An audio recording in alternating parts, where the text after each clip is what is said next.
Hey everyone, welcome to my foundation classes your anytime classroom। तो gas अभी चल रहा है हमारा बिहार ईएसआई का टेस्ट सीरीज। अगर आप में से कोई भी चैनल पे न्यू है तो चैनल को सब्सक्राइब कर लो यार, और वीडियो को स्टार्ट करने से पहले एक लाइक कर दो। उसके बाद फिर हम लोग करेंगे आज के 100 क्वेश्चंस जो आपके एग्जाम पॉइंट ऑफ व्यू से बेहद इंपॉर्टेंट होने वाला है। ठीक है, तो चलिए स्टार्ट करते हैं आज का सेट। तो आज का हमारा पहला क्वेश्चन है, सिम का पूर्ण रूप क्या है। सिम SIM इसका पूर्ण रूप क्या है जो आप यूज करते हो। इसका पूर्ण रूप है सब्सक्राइबर्स आइडेंटिटी मॉड्यूल। ठीक है, अगला क्वेश्चन है, सन 1927 में ब्रिटिश सरकार द्वारा नियुक्त साइमन कमीशन का सरकारी नाम क्या था। बहुत ही अच्छा सा क्वेश्चन है। ठीक है, 1927 में ब्रिटिश कमीशन जो भारत आने के लिए नियुक्त हुआ था उसका सरकारी नाम क्या था। तो उसका सरकारी नाम था इंडियन स्टेचुअरी कमीशन। ठीक है, इंडियन स्टेचुअरी कमीशन ये नाम था। 8 नवंबर, आप डेट भी याद रखो, 8 नवंबर 1927 इसको गठित किया गया। और कहाँ इसका गठन हुआ? इसका गठन हुआ था इंग्लैंड में। ठीक है, अच्छा, इसके गठन के टाइम में, साइमन कमीशन के गठन के टाइम में ब्रिटेन के पीएम कौन थे? ये थे स्टैनले बाल्डवी। ठीक है, इंपॉर्टेंट है, आपसे पूछा जाता है एग्जाम में, कौन थे ब्रिटेन के पीएम? स्टैनले बाल्डवी। ठीक है, अगला पॉइंट जो आपको यहाँ से नोट डाउन करना है वो है कि इसमें कितने सदस्य थे। इसमें टोटल 7 सदस्य थे, और इसके अध्यक्ष कौन थे? Sir John Simon. इनके सहित 7 सदस्य इसमें टोटल था। ठीक है, और इसमें एक भी भारतीय सदस्य नहीं था, जिसके कारण से भारत में इसका विरोध हुआ, और इसी कारण से इसको व्हाइट मैन कमीशन भी कहा जाता है। ठीक है, अच्छा, अगला पॉइंट, एक और पॉइंट यहाँ से आपको याद रखना है कि भारत ये कब पहुंचा। तो 1928 में ये भारत पहुंचा, 3 फरवरी को। 3 फरवरी 1928 को ये भारत पहुंचा।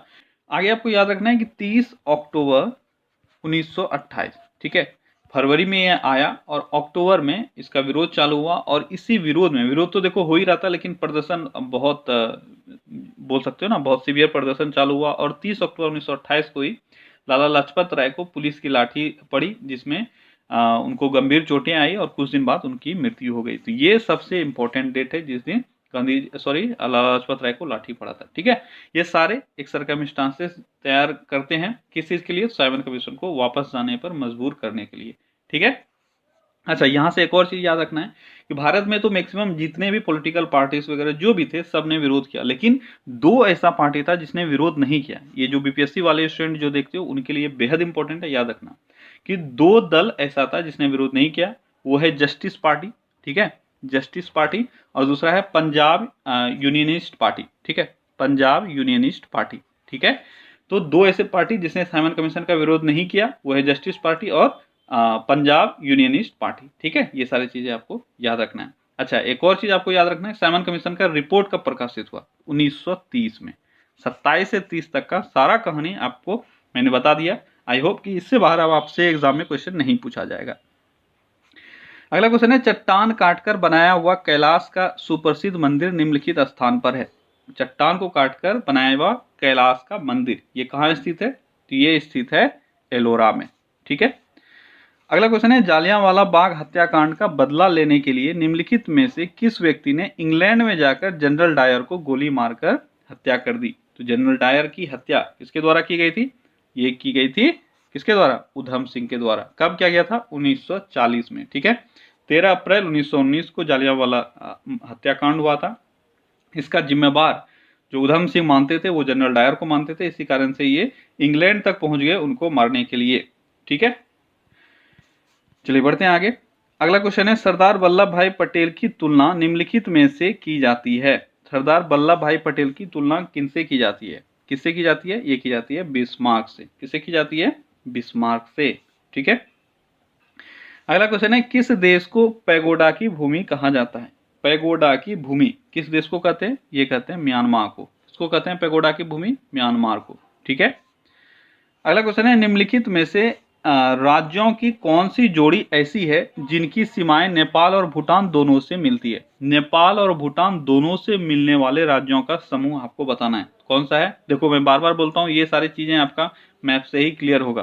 तो कुछ बच्चे बोल रहे हैं कि मैप का क्लास स्टार्ट करने के लिए, तो टाइम में एडजस्ट कर रहा हूँ। ठीक है, अगर हो पाया तो उसका भी क्लास में स्टार्ट करूंगा। ठीक है, तो सबसे पहले यहाँ पे आप देखो नेपाल और भूटान, तो ये जो राज्य का दिया हुआ है कलेक्शन, इसमें से बताओ किसका मिलता है बाउंड्री? ये आपका सिक्किम और पश्चिम बंगाल। ठीक है, सिक्किम और पश्चिम बंगाल का सीमा नेपाल और भूटान दोनों देशों से मिलता है। देखो अगर कुछ और राज्यों के बारे में अगर बताऊं, पाकिस्तान से आपका पूछा जाता है बार बार, ठीक है, और म्यांमार से आपका पूछा जाता है, चीन के बारे में मैंने आपको पहले ही बताया हुआ है, बांग्लादेश के बारे में पूछा जाता है। तो इन सारी चीज़ों को अगर आप याद रखो तो आपका एग्जाम में बहुत ही आसान हो जाएगा, ठीक है। जैसे मैं पाकिस्तान का अगर बात करूँ तो जम्मू कश्मीर, पंजाब, राजस्थान, गुजरात, इन सब का सीमा मिलता है, ठीक है। कौन कौन सा हो गया? जम्मू कश्मीर, गुजरात, ठीक है, पंजाब और राजस्थान, ठीक है। इसके बाद अगर मैं म्यांमार का बात करूं तो म्यांमार में आपका अरुणाचल प्रदेश, ठीक है, नागालैंड, मणिपुर, मिजोरम, ठीक है। अरुणाचल प्रदेश, नागालैंड, मणिपुर, मिजोरम, ये सब हो गया म्यांमार। तो म्यांमार में देखो 2 M है, ठीक है, और M N दोनों साथ में, 2 M, मिजोरम और मणिपुर हो गया, N से नागालैंड हो गया और अरुणाचल प्रदेश, ये हो गया म्यांमार। और इसके बाद अगर बांग्लादेश से बात करें तो इसमें भी है आपका मिजोरम, त्रिपुरा, असम, मेघालय, ठीक है, और पश्चिम बंगाल यानी वेस्ट बंगाल। तो ये सारे हैं जिसका बांग्लादेश से, तो बंगाल वेस्ट बंगाल, बंगाल वेस्ट बंगाल यहाँ से मैच कर लोगे, ठीक है। लेकिन याद रखना म्यांमार से जो है वह आपका 2 mm जो है वो मणिपुर और मिजोरम है, मेघालय नहीं है, ठीक है। मणि के पास मेघ नहीं है, ये याद रखना, ठीक है। तो देखो कुछ लॉजिक अपना लगाओ और याद रखो, क्योंकि एग्जाम में यहाँ से आसान सारे क्वेश्चन बनते हैं लेकिन सबके लिए आसान नहीं होता है। अगला क्वेश्चन है, कालाहारी रेगिस्तान निम्नलिखित देश में से है। कालाहारी रेगिस्तान किस देश में है? तो कालाहारी रेगिस्तान कहाँ है? यह है बोत्सवाना में, ठीक है। अगला क्वेश्चन है, स्टैगफ्लेशन शब्द का क्या अर्थ है? स्टैगफ्लेशन शब्द का क्या अर्थ है? स्टैगफ्लेशन शब्द जल्दी बताओ क्या अर्थ होता है? इसका अर्थ होता है उच्च बेरोजगारी तथा उपभोक्ता मांग में अंतर न होने के साथ साथ उच्च स्फीति दर, ठीक है।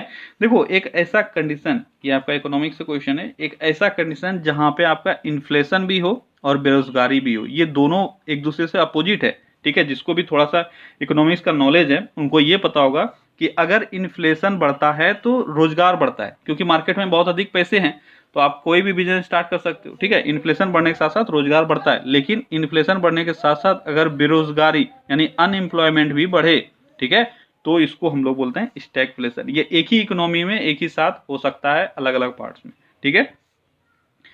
अगला क्वेश्चन है, संसद में विधेयक आमतौर पर इस समय पेश किए जाते हैं। संसद में विधेयक कब पेश किए जाते हैं? तो संसद में विधेयक आमतौर पर पेश किए जाते हैं दिन के लिए भोजनावकाश के तुरंत बाद, ठीक है। जो लंच टाइम होता है इसके तुरंत बाद होता है विधेयक पेश। अगला क्वेश्चन है, स्वतंत्रता के अधिकार की गारंटी निम्नलिखित द्वारा दी गई है। स्वतंत्रता का अधिकार का गारंटी किसके द्वारा दिया गया है? ये दिया गया है अनुच्छेद 19 के द्वारा। अगला क्वेश्चन है, कौन सा निदेशक सिद्धांत मूल संविधान में शामिल नहीं किया गया था किंतु 42वें संशोधन द्वारा शामिल किया गया? तो कौन सा वो नीति निदेशक तत्व है? तो वो कौन सा है? वो है आपका मुफ्त कानूनी सहायता, ठीक है। अगला क्वेश्चन है, भारत के महालेखा परीक्षक और लेखा नियंत्रक निम्नलिखित के लिए मुख्य लेखाकार और लेखा परीक्षक के रूप में कार्य करते हैं। तो किन के लिए ये कार्य करते हैं? ये करते हैं संघ और राज्य सरकारों के लिए। अगला क्वेश्चन है, इंद्र नाम है। तो इंद्र किस चीज का नाम है? ऑप्शन देखो और आंसर करो। इंद्र क्या है? एक मिसाइल है, पायलट रहित यान है, रडार है या युद्धक टैंक है? तो इंद्र एक रडार है, ठीक है। किस चीज का नाम है इंद्र? इंद्र एक रडार है। अगला क्वेश्चन है, ओलंपिक खेलों के झंडे में हरा वृत्त यानी ग्रीनिंग जो रहता है वह किस महाद्वीप का प्रतीक है? यानी ग्रीन जो सर्कल रहता है वह किस महाद्वीप का प्रतीक है, ये आपको बताना है। तो किस महाद्वीप का प्रतीक है? वह है ऑस्ट्रेलिया का, ठीक है। कौन कौन सा उसमें कलर रहता है? आप देखते हो ओलंपिक में कितने रिंग्स होते हैं, सबसे पहले तो यही आपको पूछा जाता है। कितने रिंग्स होते हैं? टोटल 5 रिंग्स होते हैं, ठीक है। 5 रिंग्स अलग अलग कलर के। अब आपको ये बताना है कौन कौन सा महाद्वीप का रिप्रेजेंटेशन है। सबसे पहले अगर मैं येलो का बात करूं यानी पीला रंग का, तो पीला रंग एशिया को रिप्रेजेंट करता है, ठीक है। उसके बाद मैं ब्लू का अगर बात करूं यानी नीला रंग का, तो नीला रंग किसको रिप्रेजेंट करता है? यूरोप को करता है। ब्लैक का अगर मैं बात करूं तो ब्लैक किसको रिप्रेजेंट करता है? ब्लैक अमेरिका को रिप्रेजेंट करता है, ठीक है। सॉरी अफ्रीका को, अमेरिका नहीं अफ्रीका को, ब्लैक अफ्रीका को करता है। और ग्रीन का अगर बात करूं तो ग्रीन अभी मैंने बताया ये ऑस्ट्रेलिया को रिप्रेजेंट करता है, ठीक है। एक और बच क्या गया? अमेरिका। तो रेड कलर का अगर मैं बात करूं तो रेड अमेरिका को रिप्रेजेंट करता है, ठीक है। ये सारे आपको याद रखने हैं। अगला क्वेश्चन है, सम्राट अकबर द्वारा निम्नलिखित में से किसको जरी कलम की उपाधि प्रदान की गई थी? जरी कलम या जड़ी कलम भी कहीं कहीं लिखा हुआ मिलेगा आपको। ये सम्मान दिया गया था मोहम्मद हुसैन को, ठीक है। देखो यहाँ से दो बहुत इंपॉर्टेंट बातें मैं बता रहा हूँ, इसको याद रखना। एक है जरी कलम जो आपके क्वेश्चन में है, दूसरा है सिरी कलम। ठीक है, बहुत इंपॉर्टेंट है, भूलना मत इसको, सिरी कलम। ठीक है, तो ये जरी कलम तो आपने देखा मोहम्मद हुसैन को, लेकिन सिरी कलम का उपाधि किसको दिया गया था? ये दिया गया था अब्दुस सम्मद को। किसको दिया गया था? अब्दुस सम्मद। ठीक है, ये मोहम्मद हुसैन का पूरा नाम है मोहम्मद हुसैन कश्मीरी। तो कभी कभी आपको कंफ्यूज हो सकते हैं आप, अगर कश्मीरी आ जाए तो याद रखना मोहम्मद हुसैन कश्मीरी नाम इनका। ठीक है, कश्मीरी को जड़ी कलम। अच्छा, याद कैसे रखोगे आप देखो कश्मीरी चादर वगैरह जो होता है बहुत ही फेमस है, और उसमें बहुत ज्यादा जड़ी यानी वर्क किया हुआ रहता है, तो आप याद रखना जड़ी कश्मीरी। ठीक है, मोहम्मद हुसैन जरी कलम और अब्दुल सम्मद कौन सा? सिरी कलम। ठीक है, अब आप कंफ्यूज शायद नहीं होगे एग्जाम में। अगला क्वेश्चन है, कौन सा ग्रंथ सम्राट हर्ष की रचना नहीं है? तो सम्राट हर्ष की रचना बहुत बार एग्जाम में पूछा गया, मैंने बहुत बार पढ़ाया हुआ है। ठीक है, 3 बुक है जो इन्होंने लिखा है, रत्नावली, नागानंद और प्रियदर्शिका। तो कौन सा बुक है जो इन्होंने नहीं लिखा है? वो है लीलावती। ठीक है, कोई भी बुक आपको रहे, आपको यही याद रखना है, 3 बुक इन्होंने लिखा है, रत्नावली, नागानंद और प्रियदर्शिका। ठीक है, और लीलावती जो यहाँ आपका आया हुआ है, लीलावती के रचयिता कौन है? ये है भास्कराचार्य। ठीक है, अगला क्वेश्चन है, किस वंश के शासकों को हुनों के आक्रमणों का सामना करना पड़ा था? हुनों के आक्रमणों का सामना किस वंश के शासकों ने किया था? किसने किया था? ये किया था गुप्तों ने। ठीक है, गुप्त के टाइम में हुनों ने आक्रमण किया था, और गुप्त वंश में भी अगर पूछा जाए कि किसके टाइम में, तो ये हो जाएगा स्कंद गुप्त। ठीक है, बहुत इंपॉर्टेंट है, याद रखना कौन सा गुप्त शासक है? वो स्कंद गुप्त। और दोनों में विजयी कौन रहा? हुन और स्कंद गुप्त के बीच में, तो स्कंद गुप्त विजयी रहा था। ठीक है, अगला क्वेश्चन है, शेरशाह सूरी की मृत्यु कहाँ हुई थी? शेरशाह सूरी की मृत्यु कहाँ हुई थी? ये हुई थी कालिंजर में। ठीक है, और कैसे हुई थी? अगर आपको स्टोरी याद हो तो आप आसानी से इसको याद रख पाओगे। ठीक है, शेरशाह सूरी जो कालिंजर का किला है, ठीक है, वहीं पे बॉम्बार्डिंग करते हुए इनका जो बॉम्ब था वो रिफ्लेक्ट करके इन्हीं को लग गया और इनका मृत्यु हो गया। ठीक है, उसका नाम क्या था? उसका नाम था उक्का। ठीक है, उक्का नामक एक अग्नेयास्त्र कहीं लिखा हुआ मिलेगा। अग्नेयास्त्र मतलब वही हुआ आगिन फेंकने वाला, तो इसीलिए मैंने बोल दिया बॉम्बार्डिंग कर रहे थे। ठीक है, बॉम्ब दीवार से रिफ्लेक्ट होके इन्हीं को लग गया। ठीक है, तो इंटरेस्टिंग सा इनका मौत था, उनके लिए तो नहीं, हमारे लिए जरूर। अगला क्वेश्चन है, सविनय अवज्ञा आंदोलन की असफलता के पश्चात गांधी जी ने किस कार्यक्रम को महत्व दिया? सविनय अवज्ञा आंदोलन जो 1930 में हुआ था, ठीक है, ये असफल हो गया। इसके बाद इन्होंने रचनात्मक कार्यों पर ध्यान लगाया था। अगला क्वेश्चन है, नाभिकीय विकिरण से मानव शरीर के किस भाग पर सबसे पहले प्रतिकूल प्रभाव पड़ता है? तो न्यूक्लियर रेडिएशन से सबसे पहले प्रतिकूल प्रभाव हमारे स्किन पर पड़ता है। अगला क्वेश्चन है, निम्नलिखित में से किसकी विद्युत चुंबकीय तरंगों की तरंगदैर्घ्य सबसे लंबी होती है? यानी किस विद्युत चुंबकीय तरंग की सबसे लंबी तरंगदैर्घ्य होती है? इन चारों ऑप्शन में से आपका आंसर क्या होगा? ये होगा अवरक्त किरण। ठीक है, और सबसे कम यहाँ पे किसका हो जाएगा? ये हो जाएगा गामा किरण का। अगला क्वेश्चन है, U-235-92 नाभिक में है, तो U-235-92 इस तरह से जो हम लोग लिखते हैं, इसमें से नाभिक में है यानी इसके न्यूक्लियस में क्या क्या होता है ये आपको बताना है। देखो अच्छा क्वेश्चन है, यहाँ से आपका थोड़ा सा जो केमिस्ट्री का एक चीज़ है वो क्लियर हो जाएगा। प्रोटॉन, न्यूट्रॉन और इलेक्ट्रॉन को हम लिखते कैसे हैं और उसका रिप्रेजेंटेशन कैसा होता है? सबसे पहले सही आंसर बताओ क्या होगा? सही आंसर होगा, इसमें 92 प्रोटॉन है और 143 न्यूट्रॉन हैं। अब कैसे यहाँ से निकाल कैसे सकते हो? देखो, या ऊपर पे जो लिखते हैं ये होता है एटॉमिक मास, और नीचे जो लिखते हैं ये होता है एटॉमिक नंबर। ठीक है, एटॉमिक नंबर हमेशा नंबर ऑफ प्रोटॉन होता है। क्लियर है? तो यहाँ से तो नंबर ऑफ प्रोटॉन हो गया 92। ठीक है, और जितना प्रोटॉन होता है उतना ही इलेक्ट्रॉन होता है, तो अगर इलेक्ट्रॉन का सिर्फ बात होता तो 92 इलेक्ट्रॉन होते हैं, ये भी आपका सही होता है। ठीक है, लेकिन इस रिप्रेजेंटेशन से आपको पता चल गया 92 प्रोटॉन है। अब न्यूट्रॉन की संख्या कैसे निकालते हैं? तो एटॉमिक मास में अगर नंबर ऑफ प्रोटॉन आप घटा दो, ठीक है, तो आपका मिल जाएगा न्यूट्रॉन की संख्या। तो यहाँ से न्यूट्रॉन की संख्या हो गया 143, 235 माइनस 92 143। ठीक है, तो आपका सही आंसर ए हो जाएगा। अगला क्वेश्चन है, रंगीन टीवी के पर्दे पर विभिन्न रंग किन प्रकाश रंगों के मिश्रण से प्रदर्शित होता है? तो जो प्राइमरी कलर है लाल, हरा और नीला, इसी से हमें अलग अलग कलर्स दिखाई देता है, तो आपका सही आंसर हो जाएगा सी।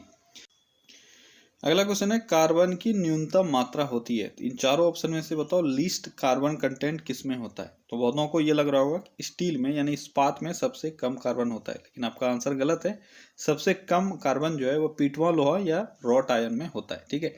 इसमें कार्बन की मात्रा 0.08% से हमेशा कम होता है, ठीक है। लेकिन आपका स्टील जो है इसमें कार्बन की मात्रा 0.05% से लेकर 0.25% तक हो सकता है, क्योंकि कठोर बनाने के लिए हम लोग उसमें कार्बन मिलाते हैं। और जो आपका कास्ट आयन है इसमें कार्बन की मात्रा 4% तक हो सकता है, 2 से 4% तक, ठीक है। तो आपका सही आंसर हो जाएगा पीटवा लोहा। अगला क्वेश्चन है, हाइड्रोजन के कितने समस्थानिक हैं? तो हाइड्रोजन के कितने समस्थानिक हैं? हाइड्रोजन के टोटल 3 समस्थानिक हैं। कितने समस्थानिक हैं? 3। कौन कौन सा वो समस्थानिक है, कोई मुझे कमेंट में बता सकते हो? हाइड्रोजन के समस्थानिक कौन कौन से हैं? तो देखो, हाइड्रोजन का 3 समस्थानिक है, प्रोटियम, ड्यूटेरियम और ट्राइटियम, ठीक है। प्रोटियम, ड्यूटेरियम और ट्राइटियम, ये 3 समस्थानिक हैं हाइड्रोजन के। अगला क्वेश्चन है, रक्त का थक्का बनने के लिए कौन सी प्रोटीन जिम्मेवार है? तो कौन सी प्रोटीन जिम्मेवार है? आसान सा क्वेश्चन है, यह है आपका फाइब्रिनोजन, ठीक है। अगला क्वेश्चन है, जम्मू और कश्मीर की राजभाषा या कार्यालयीय भाषा कौन सी है? तो जम्मू और कश्मीर जब राज्य था तभी भी और अभी भी वहाँ की जो कार्यालय भाषा है वो है उर्दू। अगला क्वेश्चन है, भारत का राष्ट्रीय गान पहली बार कब गाया गया था? तो भारत का राष्ट्रीय गान पहली बार 1911 में गाया गया था, कलकत्ता अधिवेशन में। अगला क्वेश्चन है, बाल गंगाधर तिलक को फादर ऑफ इंडियन अनरेस्ट किसने कहा था? तो बाल गंगाधर तिलक को father of Indian unrest Valentine Chirol के द्वारा कहा गया था। अगला क्वेश्चन है, भारत सरकार ने भारत रत्न तथा पद्मश्री की उपाधियों संविधान के किस अनुच्छेद के अंतर्गत प्रारंभ की थी? तो कौन सा अनुच्छेद है जिसके तहत पद्मश्री और भारत रत्न का पुरस्कार दिया जाता है? तो ये अनुच्छेद है अनुच्छेद 18, ठीक है। अनुच्छेद 18 में क्या कहा गया है? देखो यहाँ पे थोड़ा सा क्वेश्चन आपको कंफ्यूज कर सकता है। अनुच्छेद 18 में कहा गया है कि उपाधियों का अंत, और यहाँ पे आपसे क्वेश्चन पूछा जा रहा है कि किसके तहत उपाधि दिया जाता है, तो दोनों कॉन्ट्राडिक्टिंग हो गया, ठीक है। लेकिन आपको याद रहना चाहिए कि उपाधियों का अंत मतलब हुआ कि शिक्षा और सेना को छोड़कर रेस्ट जितने भी उपाधि उस वक्त हुआ करते थे वो सब अंत कर दिया गया है, ठीक है। उसके तहत ये भारत रत्न, पद्मश्री, ये सब को अंत नहीं किया गया था, ये सब अभी भी दिया जाता है। अगला क्वेश्चन है, संविधान द्वारा प्रदान किए गए मौलिक अधिकारों में संशोधन करने का अधिकार किसके पास है? तो मौलिक अधिकारों में कौन संशोधन कर सकता है? मौलिक अधिकारों में संसद के द्वारा संशोधन किया जा सकता है, ठीक है, और किया भी गया है। पहले मौलिक अधिकार 7 हुआ करते थे और अब 6 है, क्योंकि 44वें संविधान संशोधन के तहत संपत्ति का अधिकार मौलिक अधिकार से हटा दिया गया। अगला क्वेश्चन है, संविधान के किस भाग में कल्याणकारी राज्य की व्याख्या की गई है? तो संविधान के किस भाग में कल्याणकारी राज्य की व्यवस्था की गई है? ये की गई है राज्य के नीति निर्देशक सिद्धांत में, ठीक है। ये है भाग 4 और अनुच्छेद कहाँ से कहाँ तक है? अनुच्छेद 36 से लेकर 51 तक इसमें इंक्लूड किया गया है और ये लिया गया है आयरलैंड से। अगला क्वेश्चन है, जब किसी विधेयक पर संसद के दोनों सदनों की संयुक्त बैठक होती है तो निर्णय किस आधार पर लिया जाता है? तो अगर संयुक्त बैठक हुआ है तो निर्णय साधारण बहुमत से लिया जाता है। यहाँ पे बहुत स्टूडेंट को कन्फ्यूजन रहता है, ठीक है। ये क्वेश्चन आसान है पर आंसर आप गलत कर बैठते हो। बहुत लोग 2/3 बहुमत मार देते हैं, लेकिन इसमें साधारण बहुमत से ही फैसला लिया जाता है। और किस अनुच्छेद के तहत संयुक्त बैठक बुलाया जाता है? ये बुलाया जाता है अनुच्छेद 108 के तहत, ठीक है। संयुक्त अधिवेशन किसके द्वारा बुलाया जाता है? तो राष्ट्रपति के द्वारा बुलाया जाता है, लेकिन इसकी अध्यक्षता किसके द्वारा की जाती है? तो लोकसभा अध्यक्ष के द्वारा, ठीक है। अगला क्वेश्चन है, सर्वोच्च न्यायालय की स्थापना किस बेसिस पे की गई है? सर्वोच्च न्यायालय की स्थापना किस बेसिस पे की है? सर्वोच्च न्यायालय की स्थापना भारत सरकार अधिनियम 1935 के अंतर्गत की गई है। अगला क्वेश्चन है, निम्नलिखित में से कौन सा एक लैगून नहीं है? तो लैगून कौन सा नहीं है इन चारों ऑप्शन में से? जल्दी बताओ, लैगून कौन सा नहीं है? ये है पेरियार झील, ठीक है। अष्टमुडी झील, चिल्का झील और पुलिकट झील, ये सभी लैगून झील है, लेकिन पेरियार झील लैगून झील नहीं है, ठीक है। अच्छा, ये झीलें हैं कहाँ का? आपका अष्टमुडी झील ये है केरल में, चिल्का झील उड़ीसा में, पेरियार झील केरल में और पुलिकट झील आंध्र प्रदेश में, ठीक है। ये सारे झील कहाँ का है, ये भी आपके लिए इंपॉर्टेंट है, आपसे एग्जाम में पूछा जाता है। अगला क्वेश्चन है, पद्मश्री पुरस्कार पाने वाली पहली भारतीय अभिनेत्री कौन थी? पद्मश्री पुरस्कार पाने वाली पहली भारतीय अभिनेत्री कौन थी? पद्मश्री पुरस्कार पाने वाली पहली भारतीय अभिनेत्री ये थी नरगिस दत्त, ठीक है। अगला क्वेश्चन है, भारत के विभाजन के समय भारतीय राष्ट्रीय कांग्रेस के अध्यक्ष कौन थे? आसान सा क्वेश्चन है, ये थे जेबी कृपलानी। ठीक है, लेकिन और भी कुछ चीज़ें हैं जिसको आपको याद रखना है। जैसे भारत के विभाजन के समय तो अध्यक्ष हो गया, ठीक है, भारत का विभाजन 15 अगस्त 1947 को हुआ, लेकिन किस योजना के तहत इसका विभाजन किया गया था? तो कौन सा योजना था वो था माउंटबेटन योजना। ठीक है, माउंटबेटन ने 3 जून 1947, बहुत इंपॉर्टेंट है ये डेट, याद रखना, अभी पता चल जाएगा क्यों इंपॉर्टेंट है। 3 जून 1947 को ये अनाउंस किया कि भारत और पाकिस्तान का विभाजन होगा। ठीक है, और फाइनली 15 अगस्त 1947 को विभाजित हो गया। लेकिन इस 3 जून का इतना इंपॉर्टेंस है कि माउंटबेटन योजना को कई बार 3 जून योजना भी कहा जाता है। क्या कहा जाता है? 3 जून योजना। तो आपसे क्वेश्चन पूछा जा सकता है किस योजना के तहत हुआ, वहां आपको माउंटबेटन योजना नहीं मिलेगा, वहां क्या मिलेगा? 3 जून योजना। ठीक है, तो आप कंफ्यूज हो जाओगे, इसलिए याद रखना कब अनाउंस किया गया था? 3 जून 1947 को। क्लियर है? अगला क्वेश्चन है, निम्नलिखित में से किस भक्ति संत ने अपने संदेश के प्रचार के लिए सबसे पहले हिंदी का प्रयोग किया? तो किस भक्ति संत ने सबसे पहले हिंदी भाषा का प्रयोग किया अपने प्रचार के लिए? तो यह है रामानंद। ठीक है, कौन है? रामानंद। ठीक है, और कबीर किसके गुरु थे, सॉरी कबीर किसके शिष्य थे? तो रामानंद के शिष्य थे। रामानंद के टोटल 12 शिष्य हुए, उसमें से कबीर एक था, बहुत ही फेमस। ठीक है, अगला क्वेश्चन है, संगम साहित्य की भाषा कौन सी थी? संगम साहित्य की भाषा, ये मैंने आपको पहले भी बताया हुआ है, संगम साहित्य की भाषा तमिल थी। आसान है। ठीक है, तेलुगु और तमिल में बच्चों को कन्फ्यूजन होता है, तो याद रखना तमिल थी, तेलुगु नहीं थी। अगला क्वेश्चन है, हर्ष किस राजवंश से संबंधित है? हर्ष या हर्षवर्धन यह किस राजवंश से संबंधित है? यह संबंधित है पुष्यभूति से। ठीक है, बहुत लोग पुष्यमित्र से कंफ्यूज कर देते हैं। ठीक है, पुष्यमित्र सुंग वंश का संस्थापक था। ठीक है, और ये कोई वंश नहीं था, लेकिन पुष्यभूति वंश, इसके संस्थापक कौन थे? किसी को पता है? जल्दी से कमेंट में आंसर करो। पुष्यभूति वंश के संस्थापक, इसके संस्थापक थे नरवर्धन। ठीक है, और इसी वंश के राजा हुए आपके हर्ष। हर्ष कब गद्दी पर बैठे? तो हर्ष 606 ईस्वी में। ठीक है, 606 ईस्वी में ये गद्दी पर बैठा, और इसने टोटल इसकी जो उम्र थी जब इसने शासन किया, तो उस वक्त इसकी उम्र थी 16 वर्ष। ठीक है, अच्छा, हर्ष की राजधानी भी आपसे पूछी जाती है, क्योंकि इसने राजधानी चेंज किया था। तो हर्षवर्धन का प्रारंभिक राजधानी थानेश्वर था, लेकिन बाद में इसने कहाँ स्थापित किया? कन्नौज में। ठीक है, और बाणभट्ट किसका दरबारी कवि था? हर्षवर्धन का कवि था। और हर्षचरित किसने लिखा है? तो ये बाणभट्ट ने ही लिखा है। ये सारे क्वेश्चन आप याद रखना। और इसके टाइम में कौन सा चीनी यात्री आया था? आप सभी को पता ही होगा, वेनसांग हर्षवर्धन के टाइम में आया था। अगला क्वेश्चन है, किस राष्ट्रकूट राजा ने एलोरा में शिव का प्रसिद्ध कैलाश मंदिर बनवाया? एलोरा में शिव का प्रसिद्ध कैलाश मंदिर बनवाया गया था कृष्ण प्रथम के द्वारा। ठीक है, अच्छा, राष्ट्रकूट वंश का संस्थापक कौन है? ये भी आपसे पूछा जाता है। तो इसका संस्थापक है दंती दुर्ग।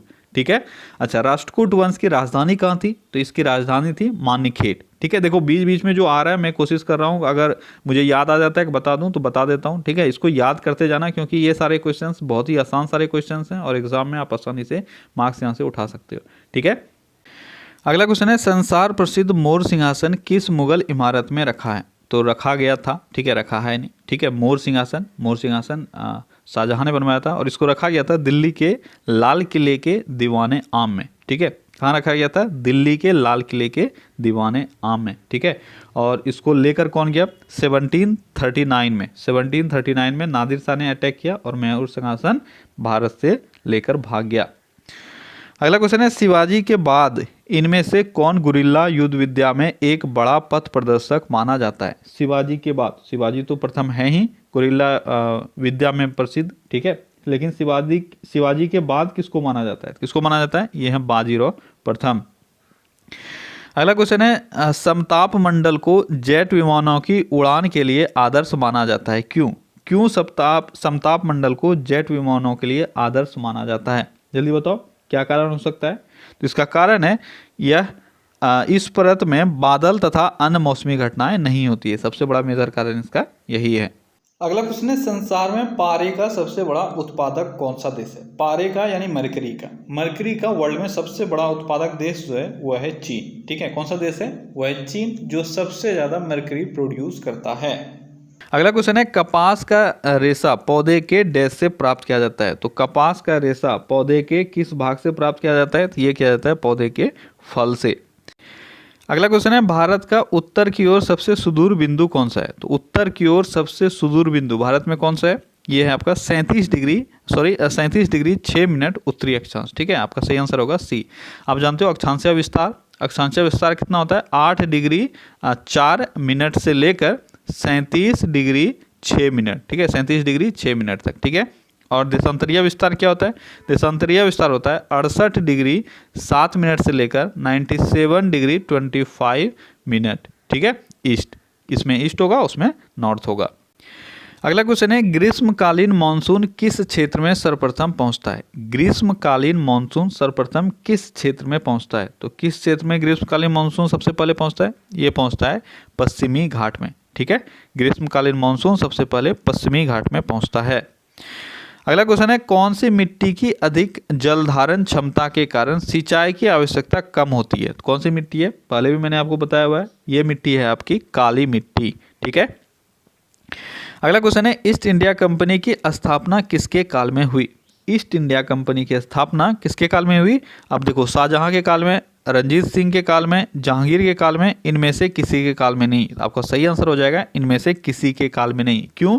क्योंकि ईस्ट इंडिया कंपनी की स्थापना 1600 ईस्वी में हुई, और 1600 ईस्वी में कौन था शासक? 1600 ईस्वी में अकबर शासक था। तो आपको ध्यान से आंसर करना होता है। बहुत लोग इसमें जहांगीर भी सोच लेते हैं, क्योंकि जहांगीर के काल में आपका क्या हुआ? बिजनेस आगे बढ़ा, लेकिन आपको वो नहीं पूछा जा रहा है, आपसे पूछा जा रहा है ईस्ट इंडिया कंपनी की स्थापना।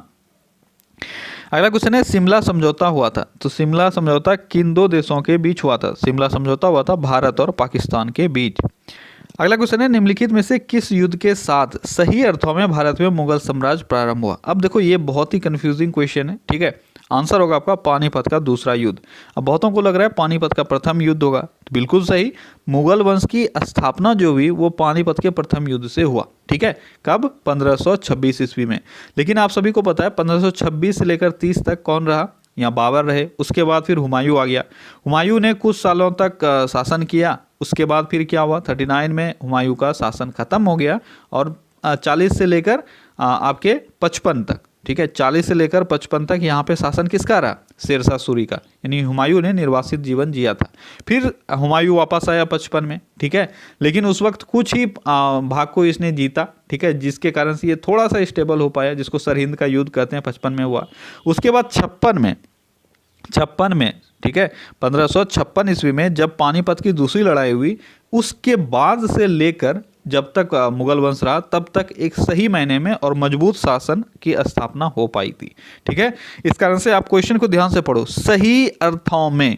तो यहां से थोड़ा सा क्वेश्चन में ट्विस्ट किया गया, तो आपका आंसर हो जाएगा पानीपत की दूसरी लड़ाई। अगला क्वेश्चन है, ऋग्वैदिक काल में लोगों का मुख्य व्यवसाय क्या था? ऋग्वैदिक काल में लोगों का मुख्य व्यवसाय था पशुपालन। अगला क्वेश्चन है, कुतुब मीनार की 5वीं मंजिल का निर्माण किसने कराया था? बहुत ही अच्छा क्वेश्चन। कुतुब मीनार का निर्माण नहीं पूछा जा रहा है, इसलिए आपका आंसर इल्तुतमिश नहीं होगा। ठीक है, यहाँ पे पूछा जा रहा है कुतुब मीनार की 5वीं मंजिल का निर्माण, इसको करवाया गया था फिरोज शाह तुगलक के द्वारा। ठीक है, और कुतुब मीनार का निर्माण किसने करवाया था? तो देखो, इसकी शुरुआत की गई थी 1199 में कुतुबुद्दीन ऐबक के द्वारा। ठीक है, और इसको पूरा किसने किया? इसको पूरा किया गया था इल्तुतमिश के द्वारा। ठीक है, और इसके बाद इसमें कुछ रिपेयरिंग भी बाद में आपसे पूछा जाता है। अच्छा, ये बनी किस चीज़ की है, ये भी आपसे पूछा जाता है। तो ये बनी है ईंटों से। ठीक है, ईंट की यह विश्व की सबसे ऊंची मीनार है। ठीक है, ये भी आपसे पूछा जाता है। अगला क्वेश्चन है, ताना भगत का विद्रोह निम्नलिखित में से किन आदिवासियों से संबंधित है? ताना भगत विद्रोह किन आदिवासियों से संबंधित है? किन आदिवासियों से संबंधित है? ये उरांव जाति से संबंधित है। ठीक है, अच्छा, उरांव जनजाति यह कहाँ से संबंधित था? ये संबंधित बिहार से था। ठीक है, बिहार उस वक्त झारखंड का पार्ट, अभी जो आपके झारखंड का छोटा नागपुर पार्ट है, वो उस वक्त बिहार में हुआ करता था। और ये ताना भगत आंदोलन जो हुआ था, ताना भगत विद्रोह जो हुआ था, ये 1914 ईस्वी में हुआ था। ठीक है, और इसके जो प्रणेता थे वो थे कौन? जतरा भगत। ठीक है, कौन थे? जतरा भगत। ये सारी चीज़ों को आपको याद रखना है। ठीक है, 1914 से लेकर 1919 तक ये आंदोलन जो है वो चला था। अगला क्वेश्चन है, भारतीय संविधान में प्रदत्त मूल अधिकारों को निलंबित करने वाली सत्ता कौन सी है? तो कौन सा ऐसा डिपार्टमेंट है, कौन सा ऐसा संस्था है, या कौन ऐसा शख्स है भारत में जो मूल अधिकारों को निलंबित कर सकता है? तो मूल अधिकारों को निलंबित कौन कर सकता है? यहाँ के राष्ट्रपति कर सकते हैं। ठीक है, राष्ट्रपति के पास ये अधिकार है कि वह मूल अधिकारों को निलंबित कर दे राष्ट्रपति शासन के दौरान। अगला क्वेश्चन है, सांसदों के योग्यता संबंधी विवादों का निर्णय कौन करता है? सांसदों के योग्यता संबंधी विवादों का निर्णय किसके द्वारा किया जाता है? ये किया जाता है निर्वाचन आयोग के सलाह पर राष्ट्रपति के द्वारा। ठीक है, किसके द्वारा? निर्वाचन आयोग के सलाह पर राष्ट्रपति के द्वारा। अगला क्वेश्चन है, भारत की कौन सी पर्वत श्रेणी नवीनतम है? कौन सी पर्वत श्रेणी नवीनतम है भारत की? तो ये है आपकी हिमालय। ठीक है, और सबसे पुराना कौन सा है? सबसे पुराना है अरावली। अगला क्वेश्चन है, निम्नलिखित में से कौन सी सेवा अखिल भारतीय सेवा नहीं है? अखिल भारतीय सेवा कौन सी सेवा नहीं है? तो यह है आपका IJS। देखो ये बहुत इंपॉर्टेंट है, याद रखना कि अखिल भारतीय सेवा के अंतर्गत 3 सेवाएं आती है। ठीक है, उसमें से आपका है IS, IPS और IAFS। ठीक है, लेकिन इसके अंदर भारतीय न्यायिक सेवा यानी IJS, इंडियन जुडिशियल सर्विसेज, ये नहीं आता है। ठीक है, बहुत इंपॉर्टेंट है, याद रखना। अगला क्वेश्चन है, सबसे अधिक कार्बन युक्त लोहा है? तो सबसे कम कार्बन युक्त लोहा भी मैंने आपको बताया था इससे पहले वाले सेट में। अभी आपको बताना है सबसे अधिक कार्बन युक्त लोहा कौन सी है। जल्दी बताओ कौन सी लोहा है वो लोहा है ढलवां लोहा। ठीक है, मैंने उस दिन में बताया था आपको कि पीटवा लोहा में सबसे कम कार्बन है और ढलवां लोहा में सबसे अधिक, लगभग 4% के आसपास, 2 से 4% के आसपास कार्बन हो सकता है। अगला क्वेश्चन है, निम्नलिखित में से कौन सा आयनिक एवं सहसंयोजक बंधन का उदाहरण है? यानी आयनिक बॉन्ड भी है और कोवेलेंट बॉन्ड भी है। ठीक है, इसमें से कौन सा ऐसा एक एग्जाम्पल है? जल्दी बताओ कौन सा एग्जाम्पल है वो एग्जाम्पल है आपका NaOH। ठीक है, NaOH, इसमें आयनिक बॉन्ड भी पाया जाता है और कोवेलेंट बॉन्ड भी पाया जाता है। अगला क्वेश्चन है, किसी देश द्वारा आयातों पर लगाया गया कर कहलाता है? किसी देश के द्वारा जो आयात किया जाता है, इंपोर्ट किया जाता है, उस पर लगाया गया कर क्या कहलाता है? तो वो कहलाता है टैरिफ। अगला क्वेश्चन है, शुष्क सेल में होता है? तो शुष्क सेल यानी ड्राई सेल में क्या होता है? तो ड्राई सेल में क्या होता है? ये होता है अमोनियम क्लोराइड। अगला क्वेश्चन है, प्रिज्म द्वारा विक्षेपण यानी डिस्पर्सन में किस रंग का विचलन सबसे अधिक होता है? तो विचलन सबसे अधिक किस रंग का होता है डिस्पर्सन में? तो किस रंग का होता है? ये होता है बैगनी कलर का। ठीक है, यानी वॉयलेट। और सबसे कम किसका होता है? ये होता है लाल कलर यानी रेड का।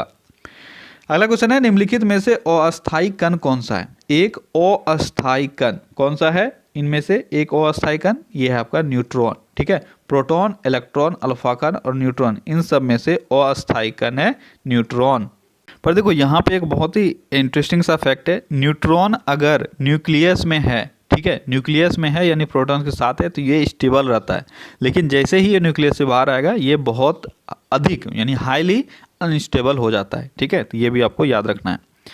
अगला क्वेश्चन है, निम्नलिखित में से कौन सा ऊर्जा का मात्रक नहीं है? ऊर्जा यानी एनर्जी का मात्रक इनमें से कौन नहीं है? 4 ऑप्शन में से। तो ये आपका वाट, ठीक है, अर्ग, इलेक्ट्रॉन वोल्ट, जूल, ये सभी ऊर्जा का मात्रक है, लेकिन वाट जो है वह ऊर्जा का मात्रक नहीं है।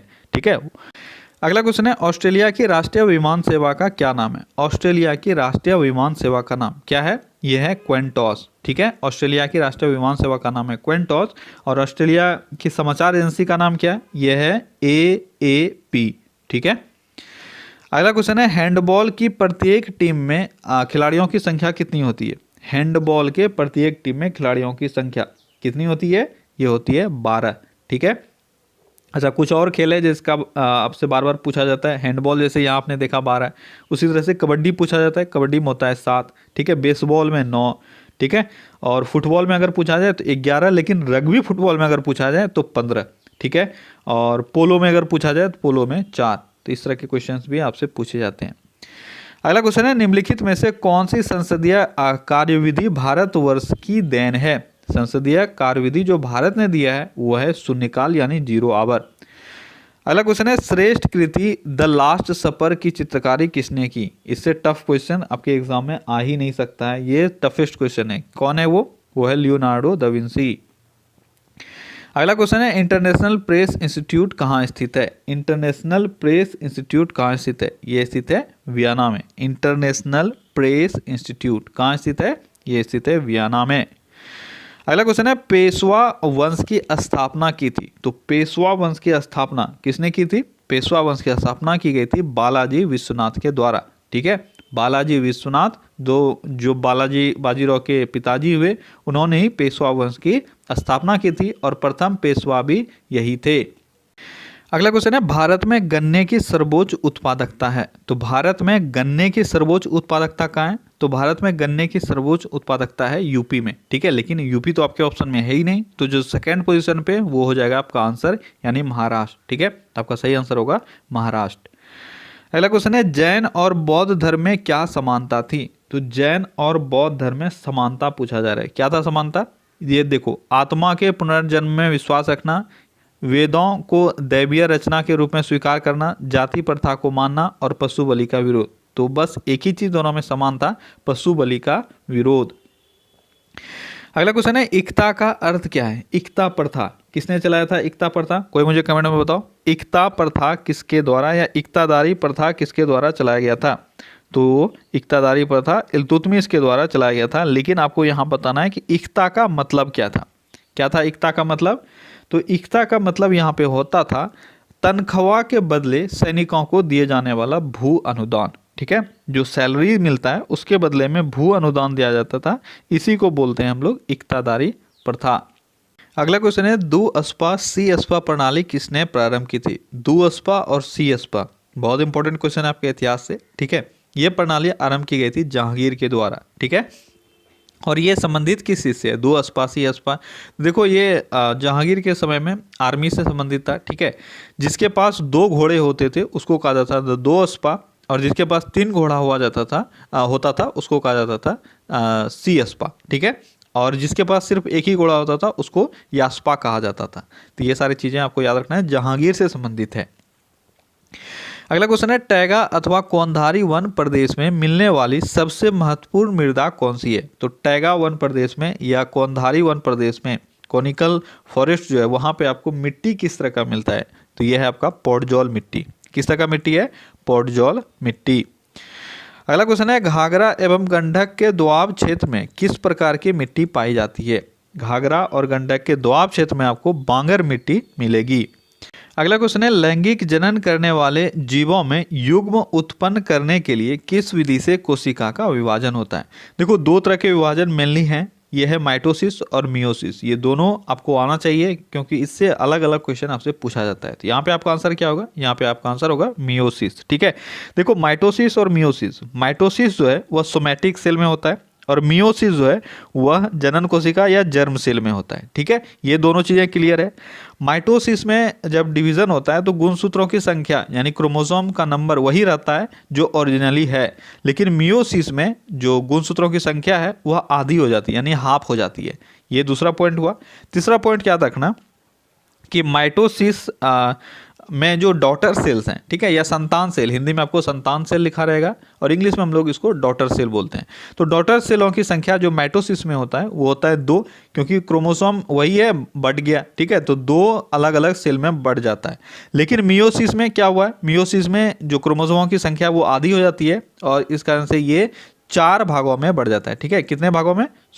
4 भागों में। तो ये डॉटर सेलों की संख्या इसमें हो जाती है 4, ठीक है।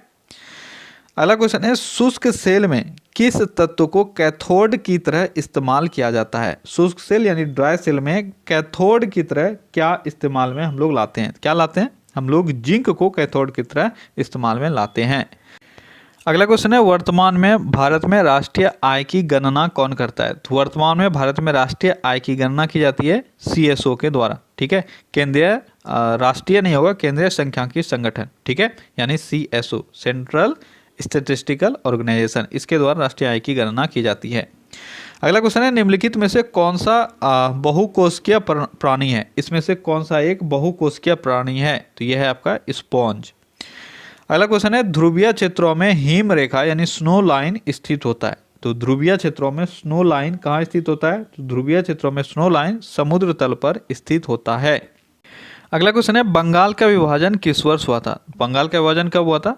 1905 में, ठीक है, 16 अक्टूबर 1905। डेट भी आप याद रखना, 16 अक्टूबर 1905 से बंगाल विभाजन प्रभावी हुआ था और इसी दिन बंगाल में क्या मनाया गया था? बंगाल में शोक दिवस मनाया गया था। लेकिन आपसे स्वदेशी आंदोलन के बारे में अगर पूछा जाए तो ये पहले हुआ था 7 अगस्त को, ठीक है, 7 अगस्त 1905 को स्वदेशी आंदोलन टाउन हॉल में शुरू हुआ था कलकत्ता में, ठीक है। अगला क्वेश्चन है, सबसे ज्यादा वसा किस भैंस के दूध में पाई जाती है? सबसे ज्यादा वसा किस भैंस के दूध में पाई जाती है, ये आपको बताना है। कौन सा भैंस है वो है भदवारी भैंस। अगला क्वेश्चन है, टीका लगाने के बाद शरीर में किसका निर्माण होता है? तो टीका जो लगाया जाता है उसके बाद शरीर में एंटीबॉडीज का निर्माण होता है। अगला क्वेश्चन है, तितली यानी स्प्लीन को क्या कहते हैं? तो स्प्लीन को क्या कहा जाता है? किसका कब्रगाह कहा जाता है या शमशान घाट कहा जाता है? तो स्प्लीन को आरबीसी का कब्रगाह कहा जाता है। ठीक है, ये तो आप सभी ने पढ़ा है।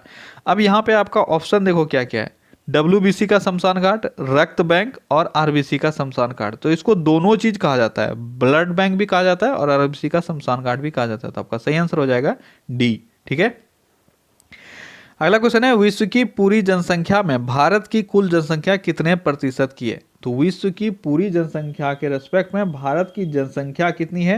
तो भारत की जनसंख्या 17.5% है। ठीक है, ये 2011 के जनगणना के अनुसार है, लेकिन अभी हो सकता है आपको इसमें अगर 17.5 ना मिले तो 18% भी मिल सकता है। ठीक है, अगला क्वेश्चन है, निम्न में से भारत की सबसे बड़ी जनजाति कौन सी है? तो आपको जो 4 ऑप्शन दिए हुए हैं इसी में आपको बताना है भारत की सबसे बड़ी जनजाति कौन सी है। वो है आपका गोंड। ठीक है, और सबसे बड़ी जनजाति कौन सी है? सबसे बड़ी जनजाति है भील जनजाति। ठीक है, और अब सेकंड नंबर पे आता है गोंड, लेकिन यहाँ पे ऑप्शन में आपको कहीं पे भी भील नहीं दिख रहा है, इसलिए आपका आंसर होगा गोंड। ठीक है, अगला क्वेश्चन है, किस अधिनियम के द्वारा संविधान की 8वीं अनुसूची में कोंकणी, मणिपुरी, नेपाली भाषाएं जोड़ी गई थी? कोंकणी, मणिपुरी और नेपाली भाषा को 8वीं अनुसूची में किस संविधान संशोधन के द्वारा जोड़ा गया था? तो कौन सा संविधान संशोधन था? वो था 71वां संविधान संशोधन। ठीक है, 71वां संविधान संशोधन के द्वारा कौन कौन सा 3 भाषा है, कोंकणी, मणिपुरी और नेपाली को जोड़ा गया था। अगला क्वेश्चन है, ऊर्जा ग्राम कार्यक्रम की शुरुआत कब हुई थी? ऊर्जा ग्राम कार्यक्रम की शुरुआत 7वीं पंचवर्षीय योजना में हुई थी। और 7वीं पंचवर्षीय योजना कब से कब तक थी? ये थी 1985 से लेकर 90 तक। ठीक है, अगला क्वेश्चन है, पिकिंग किनका पवित्र स्थल है? पिकिंग किनके पवित्र स्थल को कहा जाता है? तो ये है कन्फ्यूशियस का पवित्र स्थल। अगला क्वेश्चन है, ग्रुप ऑफ 7 यानी G7 की स्थापना कब हुई थी? G7 की स्थापना कब हुई थी? ये हुई थी 1975 में। ठीक है, G7 की स्थापना 1975 में हुई थी। अगला क्वेश्चन है, प्राचीनतम विकसित इतिहास का खोज किसमें की गई? तो प्राचीन विकसित इतिहास का खोज किसमें किया गया है? ये किया गया है मेंढक में। अगला क्वेश्चन है, खाना पकाने का बर्तन होना चाहिए, खाना पकाने वाला जो बर्तन होता है वह किस टाइप का होना चाहिए? तो खाना पकाने का बर्तन किस टाइप का होना चाहिए? ये होना चाहिए उच्च विशिष्ट ऊष्मा का और निम्न चालकता का। ठीक है, अगला क्वेश्चन है, विद्युत बल्ब का तंतु धारा प्रवाहित करने से चमकता है परंतु तंतु में धारा ले जाने वाले तार नहीं चमकते। इसका कारण क्या है? कि विद्युत बल्ब जो है उसका टंगस्टन तो चमकने लगता है, लेकिन उसके रास्ते में जो भी वायर आप जोड़ते हो वो शाइन नहीं करता। इसका कारण क्या है? इसका कारण है कि फिलामेंट का प्रतिरोध तारों की अपेक्षा बहुत अधिक होती है। इस कारण से वहाँ पर वो जाके गर्म होके चमकने लगता है और तार आपका नहीं चमकता है। ठीक है, ओके गाइस, तो ये था आज का आपका टॉप 100 क्वेश्चंस। आई होप कि आपको सेट अच्छा लगा होगा। अच्छा लगा तो अपने फ्रेंड्स के साथ भी शेयर जरूर करना और एक लाइक कर दो। ठीक है, चलिए कल फिर से मिलते हैं अगले सेट में। Till then take care, bye bye.